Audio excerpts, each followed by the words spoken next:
Hello, ladies and gentlemen, and welcome to another episode of the CAU podcast, episode 2. We're very excited. I mean, this is our Call of Duty podcast where we review the Toronto Ultra games and then preview their up-and-coming matches. So I'm your co-host, Spencer Chason, as you can see in the top left. And with me always is... Chris here, talking right now. So, second week, what did you think of Toronto Ultra's performance? Yeah, so obviously this was the last week the Toronto Ultra did end up playing. We played the LA Gorillas as well as the Chicago Huntsmen. We sort of talked about this beforehand, how this was like a lot of really good teams in one division and then a lot of poor teams in the other division. And I thought that would bode well, knock on wood, for the Toronto Ultra. And it just ended up not being the case. The LA Gorillas going into this were probably one of the, if not the worst team in the entire league. That'd probably go to Seattle Surge, but they were in that bottom two. Like, it was a very clear bottom two of Seattle and LAG. So I had a lot of high hopes for the Toronto Ultra going into this, and needless to say, like, I was extremely disappointed with sort of the performance that happened overall. I guess if you wanted to look at a glass half full scenario, it was, I know LAG was a really good search and destroy team. I know that was their strength even before they added a player like Saints. So if they were really going to beat the Ultra, I think a lot of people knew they'd have to steal one of the hard points of domination and then win both Search and Destroys. And that's sort of what happened. It's a little disappointing because I think Search and Destroy was also one of our better maps. So I thought it was a little weird that we ended up losing both, especially the first one that was like, both are actually really close Search and Destroys that we ended up losing. So were they close Search and Destroys? I mean, they beat us like 6-3 both times. Well, it was 6-3, but the one week we kind of choked that 2v1. I just remember with like I forget it was Classics and someone were alive, and it seemed like we had that in the bag to like hopefully like snowball that momentum, and then we ended up just losing the 2v1 at the end, and they kind of like they beat us 6-3, but again, if we win a 2v1 like that, you know, all of a sudden instead of being 6-3, it's a 5-4, but then you got to get the whole like, well, how the momentum has shifted and the mentals, the players' mental. So you're right, it wasn't like a nail biter, like it wasn't like when we played Optic Gaming, you know, the previous tournament that went to like 6-5, but I don't think it was like a domination performance from LAG. Well, it wasn't at least on the LA, but I found that when I was watching the Chicago Huntsmen games, that Chicago Huntsmen looked best against us when they were doing Search and Destroy, which is unfortunate. Because I mean, it was an absolute nail biter on, I believe, Hardpoint. In the first round, they won by like maybe 5 points. But it was really good. But the Search and Destroy, we got absolutely slapped. Yeah. Which was quite unfortunate. So, I mean, I feel like I do have a couple thoughts on why we lost against LA, but can you tell me first why you think we started off so cold in the first 2 rounds of that matchup? Yeah, I'm not entirely sure. I mean, obviously right now there's a lot of rumors going around, and we can get into this a little bit later in the show in terms of how Classics had some family problems, had to go back to New York, and then the Toronto Ultra wouldn't allow him to scrim while he was in New York. So you could definitely argue that there might have been some team chemistry issues where maybe because he hadn't scrimmed with the team in a couple of, like in a week, for instance, or had taken a couple of days off, that he wasn't as like cohesive as he normally is. And that's maybe why we started pretty slow against a team like LAG. Because, Classics had a rough start. Like, it was a very clear, like, if you looked at the first map versus LAG, like, who was the weakest link in that map? And it was Classics. He had a horrible run. He was like he had 12 kills or something like that. And, like, obviously, it was a clear negative in his KDR. So, he definitely was someone who I looked at as someone who needed to improve as the series progressed. And I think that we did see that from him, especially against LAG. So, that was probably one of the things that I think hurt us the most, was just, I guess, a lack of coordination, because we absolutely smoked them on domination, and then and the final hard point. Like once we got past that first Search and Destroy, we had all of the momentum, and then obviously you go into Search and Destroy, which LAG is really good at, and I mean, I guess you lose that close map, which is unfortunate, but that first map was disappointing. Yeah, no, I absolutely agree, and I think, you know, we can talk once more about this slight controversy a little bit later. Yeah. But I think that was definitely the reason why we were started so cold. Mm-hmm. So, I mean, that was unfortunate, but do you have any specific takeaways from these 2 games that you can comment on? Well, I mean, in terms of the Chicago Huntsmen, like, I think they're just a better team. Like you said, we started out good and then kind of fell apart. And I think that's, like, I'm not going to knock this team for losing to the Chicago Huntsmen. I think that was a match that we thought they were going to lose to either way. Although it is weird to watch LAG beat both us and the Chicago Huntsmen, which is kind of crazy. But I am pretty disappointed that we weren't able to sort of build on that momentum that we had picked up from the previous tournament, like where we almost went to the finals, right? It was a 6-5 Search and Destroy versus Optic Gaming. If we win that one map, we're in the finals. So to go from a performance like that to performance like this, where you lose 2 games in a row against the second worst team in the league and then you're out, I think it's disappointing. This is a team that has 10 players on the bench. 10 players on the roster, 5 players on the bench. So I'm not surprised that the rumors are coming out now that you're starting to see CleanX in CleanX. I think that's how you pronounce it. In the roster instead of Classics. I think that when you're a team like the Toronto Ultra and you've lost as many games as we have, and you have as many potential substitutes as we do, you might as well start to switch around the roster. And I think that that's what I would have expected after a tournament like this, and I think that that's what we're getting.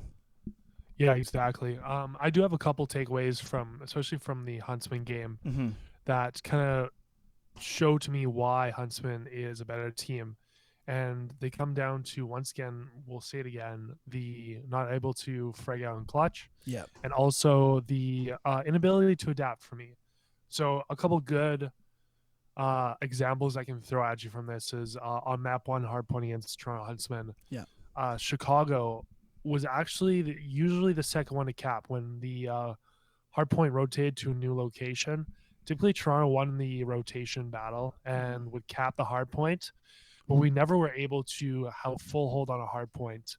Whereas when the Chicago Huntsmen, if they first capped it, or if they took it from us after we first capped it, they would typically hold it all the way through. And this, to me, is something that is a good example of clutch scenarios where you need a clutch out to be able to switch over, because hardpoint is what it is in the name. It's a hard point. It's hard to take. Yeah. You can't just do a trade. A trade's not going to work. You're going to have to clutch it out and get that. So that to me was a great example of one of the reasons why Toronto can't clutch it out. That's especially against a team like Chicago, right? Because they just have more talent than we do. Like I don't mind that being the case when we play against a team like Chicago. It's when that's sort of happening when a team like LA, for instance, or Optic Gaming, that's when it becomes a little bit frustrating, because I do think that it's an issue with this team. But sorry, you can continue. Yeah, no, I totally agree from that. And obviously, it's hard to do that when you're comparing them against the best team in the league. One of them, yeah. So that's okay. But another thing I just noticed was a slight lack of adaptation by the Toronto Ultra. So, I mean, one really good example of this again was in Search and Destroy. Typically, our best option. I forgot who the players were, but there were 2 players on our team that were consistently doing aggressive plays, to aggressive flank plays on the Huntsmen. Yeah, it actually worked once or twice, and I think it was one of the reasons why we got a couple of map wins on Search and Destroy. But immediately after Huntsman realized what our players were doing, they shut down these aggressive flank plays quite easily.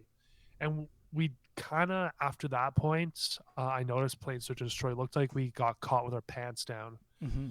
After these aggressive plays weren't working anymore, it looked like Toronto was kind of losing their way in terms of what to do next. Yeah. And that's why I thought that was one of the reasons why we actually got beat on one of our best game modes pretty handily by Chicago. Yeah. No, and I agree. So I think that's sort of the takeaways. Like I said, I think it was a disappointing week for the Ultra, especially given their momentum.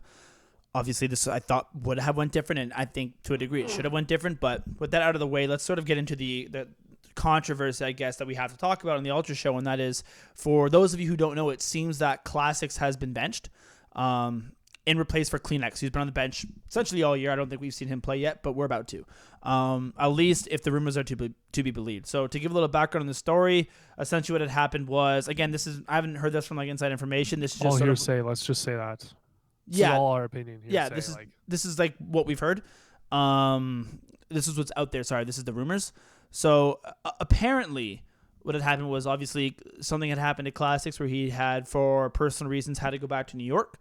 And while he was in New York, he was unable to scrim with the Toronto Ultra. Whether that was it seems like it was the Ultra's decision that because he wasn't in Toronto, he would be unable to scrim with them. So while he was in New York, they were playing CleanX in his place.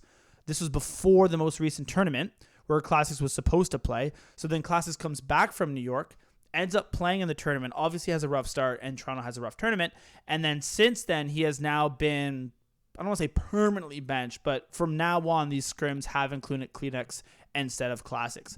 So I think it's pretty safe moving forward that the starting 5 for the tournament next weekend, I believe it's next weekend, is going to be Bance, Methods, Metals, Cammy, and CleanX. So I guess first and foremost, Chris, what are your sort of thoughts on that? Yeah, so I'll give my thoughts. So the clear controversy here is Toronto's management team deciding to bench him after he clearly had a bad weekend, which could totally be attributed to these personal events that have been going on in his life and the lack of scrimming. So let's just clear it out. That's controversy right now. What I think the real problem is regardless of Toronto's decision, whether or not it had to do with the bad performance or consistent bad performance or something else, like realistically, we don't know exactly what goes on behind the scene. I agree. There could be something that is very different from these recent events that caused them to bench him, but this is more of a PR problem that they should have forced on.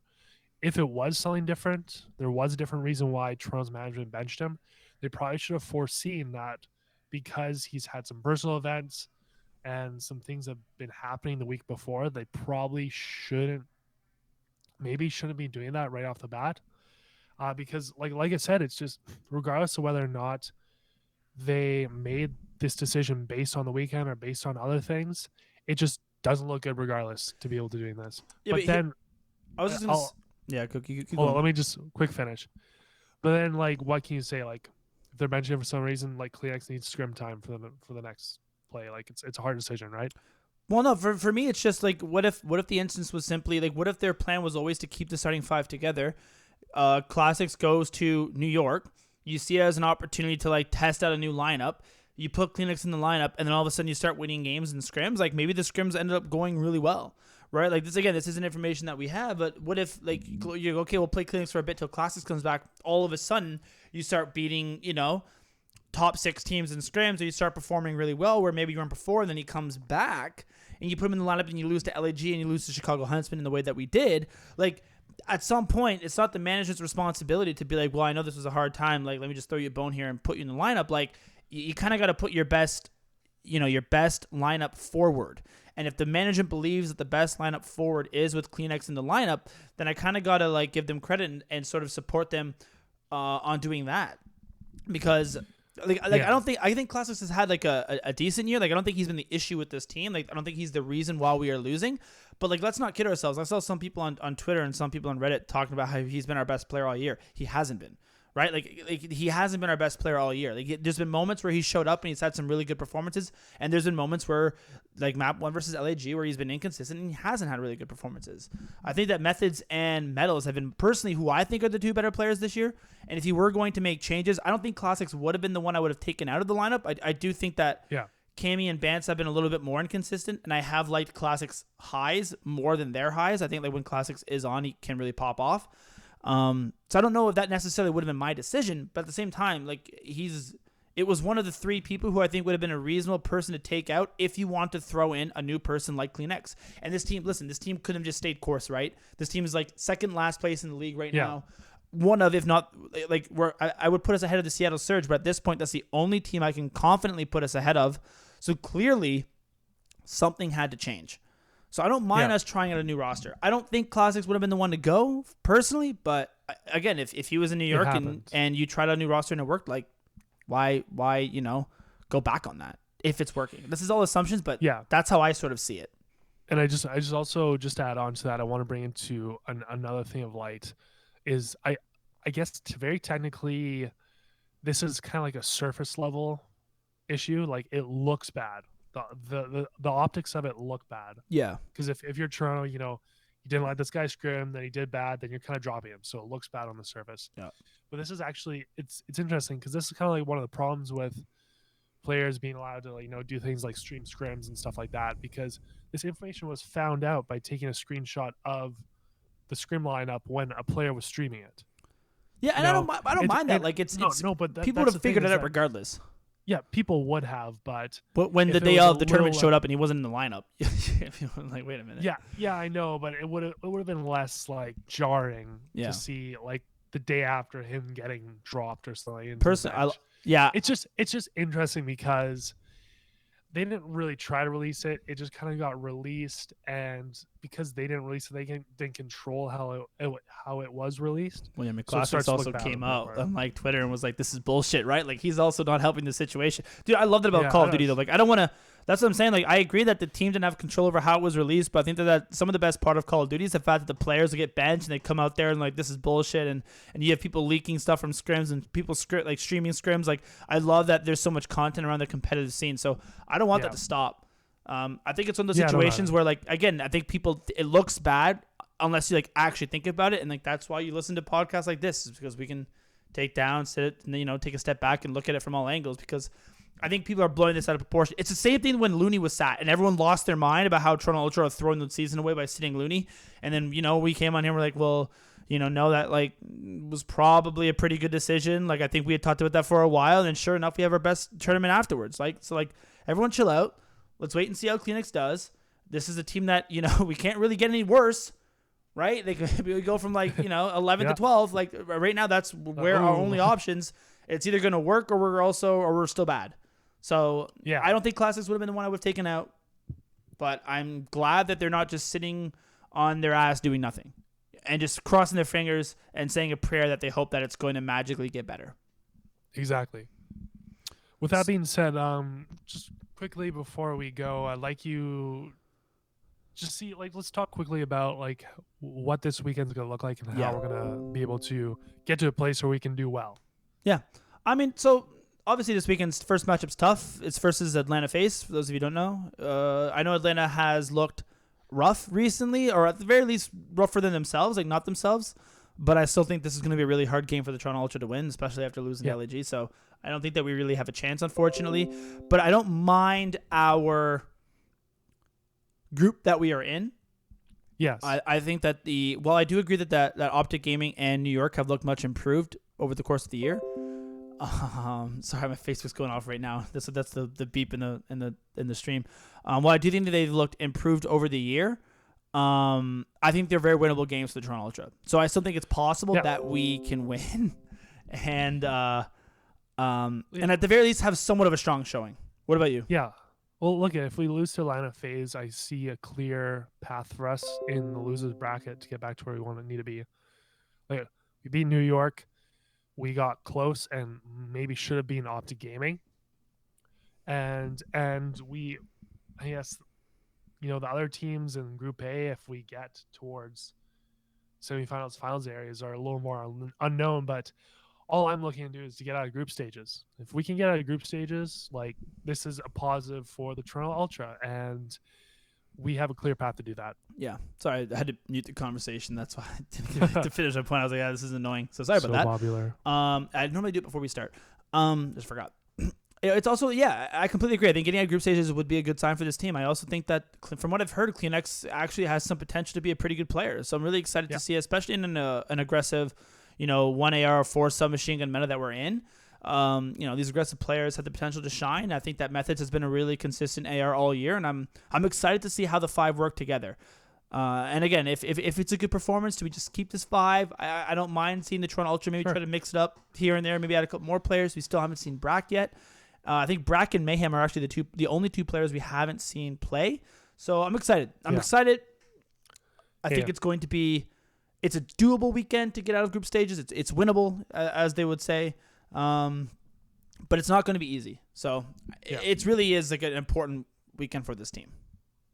Yeah, that sounds good. Well, do you have any other thoughts you want to put on before we head out today? No, just everyone stay calm. And let's wait and see how CleanX does in the lineup. Let's wait and see how this new starting 5 work. Make sure to support the team. And I see some people be pretty negative. Let's just wait. Okay, everyone, stay calm. Stay awesome. classy. Well, if you guys like this video, feel free to give it a thumbs up. If you don't. This is a really new channel, so we'd appreciate it if you subscribe if you like the content, and leave a comment if you have any feedback or anything that you liked or didn't like about our video. Awesome. Thank you very much. And as always, enjoy.